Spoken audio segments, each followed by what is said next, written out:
తమ్ముళ్ళు తమ్ముళ్ళు కార్మిక సంఘం పాప కర్షక సంఘం ఆర్టిస్టుల సంఘం మరో సంఘం జర్నలిస్ట్ సంఘం ఈ సంఘం ముందు ఒకే మాట ముందు మన శ్రీనివాసరెడ్డి గారు విజ్ఞప్తి చేస్తున్నా తర్వాత నేను మాట్లాడతా అయ్యా ఈ శ్రీనివాసరెడ్డి గారు మీరు ఇందాక చాలా మంచి మాట చెప్పారు మీ అందరికీ స్థలాలు ఇప్పించే బాధ్యత నాది అయితే మీరందరూ దాన్ని ఫ్రీగా ఎక్స్పెక్ట్ చేయొద్దు కాస్తో కోస్తుంది కాబట్టి మీరు కూడా కట్టాలి దానికి తగ్గట్టు నేను ప్లాన్ చేస్తాను దరిదాపులు అన్నారు మీరు నా విజ్ఞప్తి సారో ఇళ్లను ఫ్రీగా ఇప్పించండి సార్ జర్నలిస్టులకి చాలామంది పేదలు ఉన్నారు అక్కడ డబ్బొద్దు సార్ ఫ్రీ ఆడగొట్టుకుంటారు ఇళ్ళు రేవంత్ రెడ్డి గారు మీరు చెప్పండి తమ్ముళ్ళు మీరు వెళ్ళండి ఆయన చేస్తాడు గ్రాంట్ చేస్తాడు దట్సాల్ ఎంతమందికి ఇల్లు శాంక్షన్ చేస్తున్నారు ఎంతమంది జర్నలిస్టులు ఇవాళ పేదలు ఉన్నారు out of 100 90% journalist are poor కాబట్టి శ్రీనివాసరెడ్డి గారు నేను మరీ విజ్ఞప్తి చేస్తున్నా ఆ పని చేసి పుణ్యం కట్టుకొని శ్రీనివాసరెడ్డి గారు వందనాలు మీకు తమ్ముళ్ళరా శ్రీనివాసరెడ్డి గారు ప్రెస్ అకాడమీ చైర్మన్ నేషనల్ లెవెల్లో ప్రెస్ అకాడమీకి ప్రెసిడెంట్ చేశాడు ఆయన సేమ్ టైం నేను అడవి డ్యూటీలు సినిమా తీస్తున్నప్పుడు సెన్సార్ ఇబ్బందుల్లో పడినప్పుడు ఆర్సీకి వెళ్ళినప్పుడు ఆ మహానుభావుడు మెంబర్గా వచ్చి నా సినిమాని బ్రహ్మాండంగా సెన్సార్ చేసి నారాయణమూర్తి సత్యం చెప్పాడు ఆయన న్యాయం చేయండి అని సెన్సార్ చేసిన మహనీయుడు ఆ శ్రీనివాసరెడ్డి గారు వారికి దిల్ రాజు గారు ఇందాక మా రాంబాబు మా ఆర్థిక మంత్రి తమ్ముడు మీ పేరు ఏం పేరు పార్లమెంట్లో నిర్మలా సీతారామన్ ఆర్థిక బడ్జెట్ పెట్టినట్టు ఈ జర్నలిస్ట్ సంఘం అసోసియేషన్ మీటింగ్లో మా సార్ ఆర్థిక మంత్రిగా గొప్పగా బడ్జెట్ పెట్టేసామన్నా ఎవరిని తెచ్చారు ఎంత ఇచ్చారు ఎంతకు వచ్చింది ఏం చేశారు ఇంకా ఎవరు ఇచ్చారు శభాష్ సత్యం ఓ శ్వేతపత్రం ప్రకటించారు అందులో ముఖ్యంగా నిజంగా మనం గర్వించదగ్గ విషయం ఏంటంటే ప్రప్రదంగా వాళ్ళు పెట్టినప్పుడు మాకెంత అవుద్దంటే మెంబర్కి అవుద్దా లేకపోతే మొత్తంకి అవుద్దంటే మొత్తానికి అవుద్దంటే 17 లక్షలు ఇచ్చి నేను దిల్ రాజుని అని దిల్లున్న రాజు అనిపించుకుంటుంటే దిల్ రాజు గారికి తమ్ముడు విరాస్ ఆలీ గారు ఈయన ఒక కేవలం జర్నలిస్ట్ గారు రాయడమే కాదు అనేక ఉద్యమాల్లో సామాజిక ఉద్యమాలు ఆయన పాల్గొనడమే కాదు మాలాటోడు కూడా తీసుకొచ్చి ఇక్కడ పాల్గొని చేశాడు ఆయన అలాంటి విరాస్ ఆలీ గారికి ఈ జర్నలిస్ట్ సంఘం నాయకులు త్రిమూర్తులు రాంబాబు గారు ఒక మంచి మాట చెప్పాడు ఇందాక ఒక ఫిల్మ్ ఫ్రెటర్నిటీ మనందరూ బాగా కోరుకోవాలి అందరం బాగుండాలన్నాడు ఆయన దానికోసం అందరూ పనిచేయాలన్నాడు సంఘం ఆ మంచి మాట అన్నందుకు రాంబాబు గారికి అలాగే మా లక్ష్మణారాయణ అన్న ఈజ్ ఎ డాషింగ్ మ్యాన్ వాళ్ళిద్దరు కృష్ణార్జునులు ఆ డాషింగ్ మ్యాన్ కాస్త ఫాస్ట్గా వెళ్తుంటాడు ఆయన ఫాస్ట్గా వెళ్ళడమే కాదు చెప్పేస్తుంటాడు ఇదిగో మీ అందరికీ నేను ఇల్లు ఇప్పిస్తాను ఇంతే నేను మారుతాను దర్శాలు అన్నాడు ఆయన అలాంటి లక్ష్మణారాయణ గారికి ఆర్థిక మంత్రి గారికి ఇక్కడ పెద్దలు ఎందరో మంది మహామహులు ఉన్నారు ఇక్కడ రెంటాల జయదేవ్ గారు నారాయణరాజు గారు వినాయకరావు గారు తమ్ముళ్ళారా మీ ఓంప్రకాష్ గారు మీ అందరికీ సతీష్ గారు అందరికీ నమస్కారాలండి ఇక నేను ఒక విజ్ఞప్తి చేస్తున్నా పాప మీకు నేను ఎంతసేపు మాట్లాడచ్చు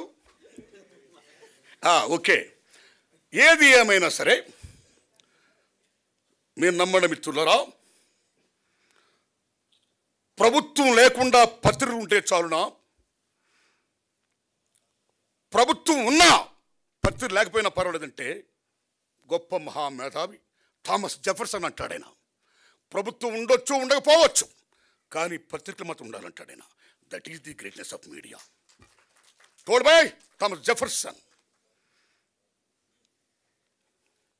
ఏమి మీడియా ఏం పవర్ఫుల్ ఇది అలాంటి మీడియా నెపోలియన్ బోనాపార్టే 1000 తుపాకుల కన్నా మా రాజ్యాన్ని ఒక 4 ప్రశ్నలు సంధిస్తే మేము ఓడిపోయే భయం ఉంది కాబట్టి నేను తుపాకు కంటే కూడా ప్రెస్కి భయపడతాను కళానికి భయపడతాను కాగితానికి భయపడతాను రచిత మెదస్కు భయపడుతున్నాడు నెపోలియన్ బార్టే that is the greatness of press that is the greatness of media right ఇలాంటి మీడియాలో ప్రప్రదంగా భారతదేశంలో 1924లో గుజరాత్లో మౌజ్ మజా అనే గుజరాత్లో ప్రప్రదంగా సినిమా జర్నలిస్ట్ పేపర్ వచ్చింది మౌజ్ మజా బెంగాల్లో బైస్కోప్ అనే మ్యాగజైన్ వచ్చింది ఢిల్లీలో చిత్రపాత్ అనే మ్యాగజైన్ వచ్చింది బొంబాయిలో ఫిల్మ్ ఇండియా అనే మ్యాగజైన్ వచ్చింది బాబురావు పటేల్ ఇలాగెందరో మహానుభావులు భారతదేశంలో సినిమా మ్యాగజైన్ అలాగ మొత్తం చేస్తూ ఉన్న దశలో ముఖ్యంగా మన తెలుగు రాష్ట్రంలో కాశీనాథు నాగేశ్వర పంతులు గారు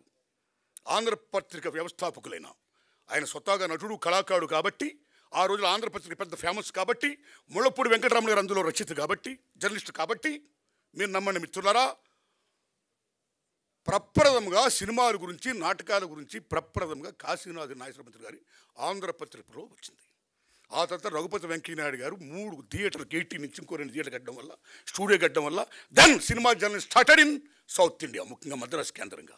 అలాంటి సినిమా జర్నలిజంలో ఎటువంటి మహామహులు ఓ కొడవగంటి కుటుంబరావు గారు, ఓ కొల్ల బ్రహ్మానందరావు గారు, ఓ రెంటాల గోపాలకృష్ణ గారు, ఓ ముళ్ళపూడి వెంకటరమణ గారు, వాసిరాజు ప్రకాశం గారు, ఎటువంటి మహనీయులు మోహన్ కుమార్ గారు, శ్రీనివాస్ గారు, ఎలాంటి మహానుభావులు జర్నలిస్టులు ఈవేళ ఎంతోమంది, ఓ ప్రభు, ఓ వినాయక గారు, మీరు జయదేవ్ గారు, ఇలాంటి ఎంతమంది మహానుభావులు కన్న గడ్డ ఈ తల్లి ఈ అమ్మ.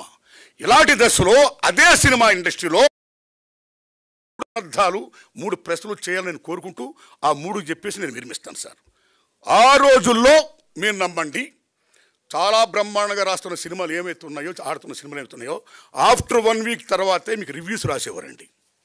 ఇంకో సినిమా ఎలా ఉంది, ఇది మంచి, ఇది చెడు. ఆఫ్టర్ 1 వీక్ దాన్ని బట్టి ప్రజలు వెళ్ళేవారు, నచ్చితే చూసేవారు, అతను మానేసేవారండి. కానీ ఈవేళ సినిమా రిలీజ్కి ముందే రివ్యూ, సినిమా రిలీజ్కి ముందే పాయింట్లు, మార్నింగ్ షోనే పాయింట్లు, రివ్యూ రాసారే బ్యాడ్ ఉన్నాయి బాగుంటుంది. చాలామంది చోట్ల నిర్మాత ఎన్ని అప్పులు చేసి కష్టాలు పడి సినిమా రిలీజ్ చూసుకుంటే ఈవేళ 3 రోజులే, శుక్ర శని ఆదివారం రోజులు ఈవేళ కలెక్షన్స్ రోజులు.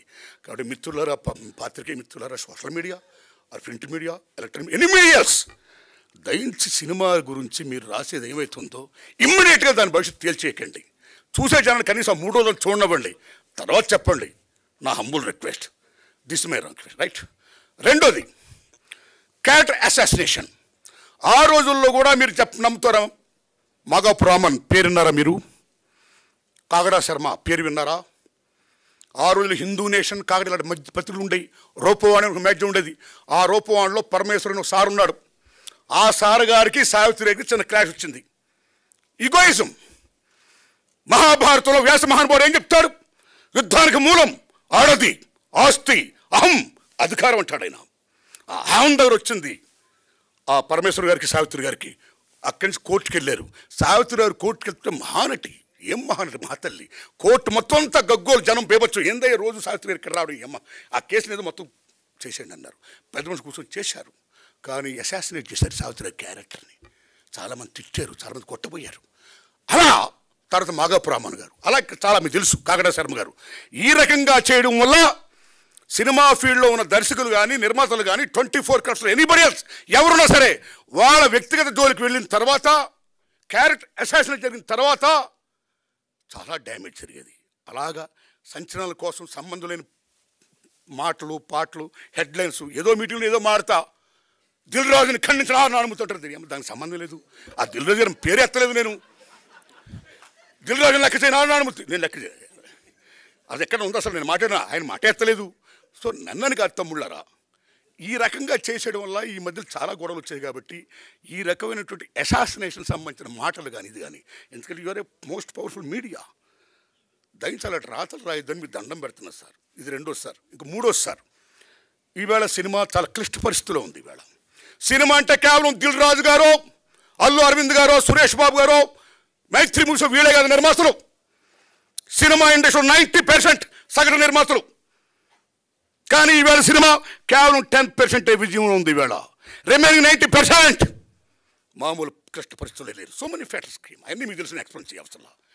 ఇలాంటి దశలో మీ మీడియా వారు చాలా టీవీల్లో కానీ పేపర్లో కానీ, ముఖ్యంగా టీవీల్లో మాట్లాడితే భారీ సినిమాలు మీరు ప్రొజెక్ట్ చేస్తున్నారు, మాట్లాడితే భారీ తరాగానని మీరు ప్రొజెక్ట్ చేస్తున్నారు, మాట్లాడితే ఏ సినిమాలు ఉన్నాయని మీరు ప్రొజెక్ట్ చేస్తున్నారు.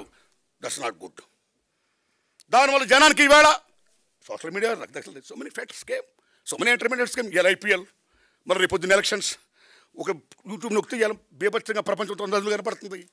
ఇలా దశ సినిమా అనేది నమో వెంకటేశ, నమో తిరుమలేశ, నమస్తే. అది అమ్మ ఎందుకు చూడాలి వెళ్ళిపోతారు? థియేటర్కి వెళ్ళిపోతే దండం పెట్టుకుని. థియేటర్లు అంటే దేవాలయాలు. సినిమా తీసేవాడు చూసేవాడికి మధ్య ఉన్నది ఏది చూపించే దేవాలయం సినిమా. అలాంటి సినిమా ఫీల్డ్లో ఈవేళ, అలాంటి స్వర్ణయుగ ఫీల్డ్లో, అలాంటి దేవాలయం ఈవేళ ఎన్ని మూతపడిపోతున్నాయి. బికాస్ ఆడియన్స్ లేకపోవడం వల్ల, పోటీ పెరిగిపోవడం వల్ల, సో మెనీ ఫెట్స్ రావడం వల్ల భారతదేశంలో వినోదం సగటు మనిషికి కేవలం సినిమా సినిమా సినిమా. కానీ వాళ్ళు కేవలం సినిమాగా చాలా ఉన్నాయి. అలాంటిది సినిమాని కాపాడుకోవాలంటే కేవలం ఆ 4, 5 వాళ్ళే కాదు సినిమాలో, వాళ్ళ గురించే కాదు మీడియాలో, వాళ్ళ గురించి చెప్పడం కాదు మీడియాలో, సగటు సినిమా గురించి చెప్పండి. ఇదిగో ఈ సినిమా కూడా ఉందని చెప్పండి జనానికి. వాళ్ళకు కూడా తెలియనివ్వండి మాకు ఈ సినిమా ఉంది చూడాలని. అని మిమ్మల్ని హంబుల్ రిక్వెస్ట్ చేస్తున్నాం. థ్యాంక్స్ ఎలా తమ్ముళ్ళారా. ఇక రాంబాబు గారు, లక్ష్మణ, తమ్ముడు ఆర్థిక మంత్రి, నేను మనస్ఫూర్తి చెప్తున్నా తమ్ముళ్ళరా, రిప్రజెంట్ చేస్తారు. శ్రీనివాసరెడ్డి గారు ఫ్రీగా మాత్రం ఇప్పించి పుణ్యం కట్టుకోండి. నమస్కారం.